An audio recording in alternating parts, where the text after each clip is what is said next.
ఈ వలతాళ్లను కొరికి మమ్మల్ని రక్షించు అన్నాడు.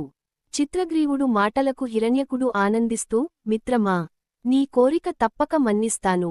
కాకపోతే నా పళ్ళు చాలా సున్నితమైనవి కనుక ముందు నీ కాళ్లకున్న తాళ్లను కొరుకుతాను అన్నాడు. హిరణ్యకుడి మాటలకు చిత్రగ్రీవుడు నవ్వి, అలాగే కానివ్వు మిత్రమా, కాకపోతే ముందుగా ఈ పావురములకున్న తాళ్లను కొరికి ఆ తరువాత నా కాళ్లకున్న తాళ్లను కొరుకు అన్నాడు. చిత్రగ్రీవా, తనకు మాలిన ధర్మము మొదలు చెడ్డబేరము అన్నాడు హిరణ్యకుడు. హిరణ్యకా, మనలని నమ్మిన వారిని రక్షించుట మన ధర్మం.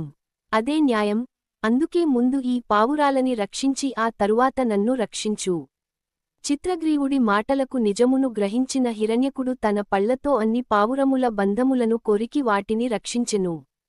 చూసారా, ప్రతివారికి ఆపద సమయంలో ఆదుకొనుటకు ఓ మంచి మిత్రుడు ఉండాలి.